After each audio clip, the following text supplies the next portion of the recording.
אהלן, כמעט בכל בוקר אתה עושה את אותו דבר. קם, שוטף פנים, מצחצח את השיניים ואז לוקח את הסלולרי ומתחיל לגולל. אתה יודע, בפייסבוק.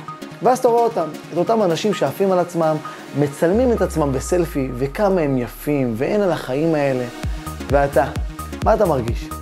אתה בטח אומר לעצמך, יאללה גם כן אלה עפים על עצמם. או שאתה אומר, הלוואי ויכולתי להיות כמותם. אבל אני, אין סיכוי, no chance. בגלל זה אני כאן. אני רוצה לומר לך שגם אתה יכול, שגם את יכולה. אתם יכולים, באמת, אני מבטיח לכם. קוראים לי ערן שומרון, וב10 שנים האחרונות אני מאמן אנשים לריצה.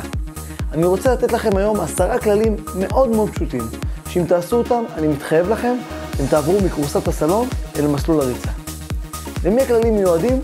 לכל אדם שלא רץ בגלל שאינו מצליח בכלל לראות את עצמו עובר למסלול הריצה, או לכאלה שמצליחים להגיע אל אימון אחד ואז יוצאים לפגרה של חצי שנה. אז נתחיל? בואו נתחיל. הכלל הראשון הוא, תגדירו מטרה ברורה, כתובה ומדידה. כן, לא אני רוצה לרוץ, אלא אני, סמי בן טובים, ארוץ עד תאריך מסוים, X קילומטר. ברור, נכון? הגדרתם מטרה? עכשיו תכתבו אותה. כן, קחו דף ועט ותכתבו. אני, סמי בן טובים, ארוץ עד X קילומטר. זה הכלל הראשון. עשיתם? בואו נמשיך. הכלל השני הוא, תדאגו לעצמכם לתוכנית אימון מפורטת או למאמן. יש לכם 2 אפשרויות. אפשרות ראשונה, קשו למאמן, תבקשו ממנו שיכתוב לכם תוכנית אימון ברורה וספציפית לכם.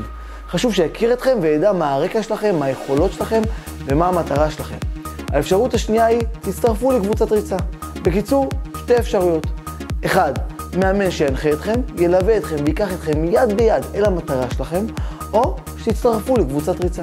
הכלל השלישי הוא, תמצאו רץ מחויב. אם בחרתם בקבוצה זה מעולה. תמצאו בתוך הפרטנר, וגם אם לא, חפשו בשכונה מישהו שרץ ומוכן לוודא שאתם מבצעים את תוכנית האימונים שלכם. אולי זה נראה לכם טיפשי, אבל נשבע לכם, זה באמת חשוב. תמצאו אדם שיסייע לכם להשגיח שאתם עומדים בתוכנית האימונים, ואתם תשגיחו עליו. למה הכוונה? שבכל פעם שאתם צריכים לרוץ, יהיה מישהו שלא אתם חייבים דיווח. למשל, יוסי, מחר אני רץ X קילומטר, מסיים את האימון ומיד שולח לך SMS. כדאי שתוודאו שהשותף שלכם אכן מוודא שמימשתם את המטרות שלכם. אני כבר מתחיל לשמוע את הקולות בראש שלכם. איפה אני אמצא עכשיו מישהו שיהיה מחויב אליי? תתפלו, תשאלו חברים, תעלו פוסט בפייסבוק, בדקו עם השכנים. כלל רביעי, קנו לכם בגדים ונעליים חדשות. ללבוש שלנו יש יכולת לגרום לנו להרגיש הרבה יותר טוב. אם אתם תקנו לכם בגדים חדשים, בצבעים שאתם אוהבים, צבעים שמחים, צבעים של כיף, ונעליים חדשות, כאלה שאתם רק מחכים בכדי לרוץ איתם, זה יהווה כלי מאוד משמעותי. זה סמן חיצוני, זה יוצר מוטיבציה חיצונית שיגרום לכם לקום ולהתחיל לעשות לפחות ריצה אחת. הכלל החמישי הוא, שתפו את העולם. פייסבוק, אינסטגרם, כל דבר שקשור למדיה חברתית. שתפו כמה שיותר אנשים. מחר אני מתחיל בדרך למטרה הגדולה שלי. אני יוצא לרוץ. צלמו את עצמכם ותעשו סלפי, בדיוק כמו אלה שעפים על עצמם בבוקר. אם אין לכם פייסבוק, אין לכם אינסטגרם, פשוט ספרו לחברים במקום העבודה, לבוס, לבני המשפחה.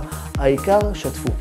הכלל השישי הוא, כתבו הצהרות חיוביות ותלו אותם בכל מיני מקומות בבית שתוכלו לראות אותם כל הזמן.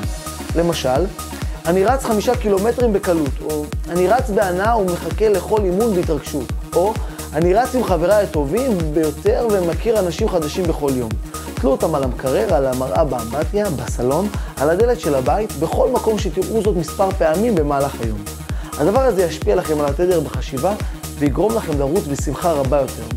הכלל השביעי הוא, תגמילו את עצמכם, תחגגו את ההישג.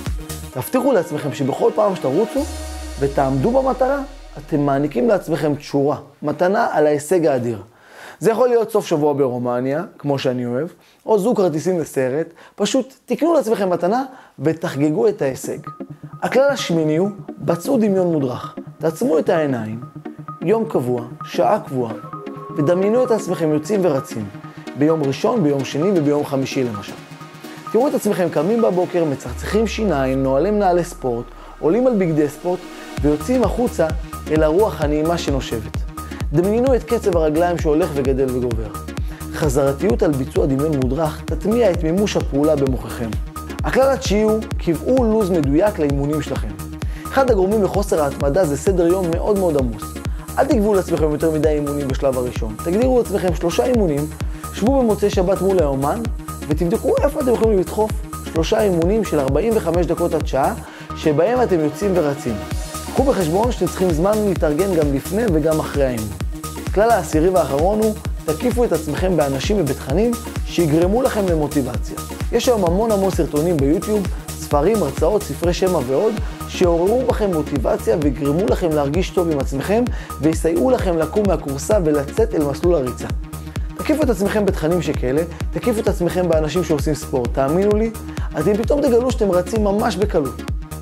אז זהו חברים, אלו 10 הכללים לכל אדם שרוצה להתחיל לרוץ ולעבור מקורסת הסלון למסלול הריצה.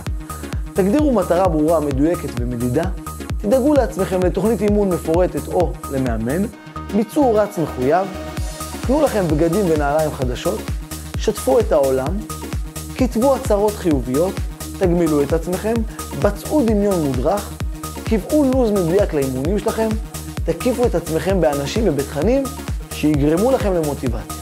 אני מתחייב לכם, תפעלו לפי 10 הכללים האלה ואתם רצים בקלות. שיהיה לכם יום נהדר, רוצו בעוצמה.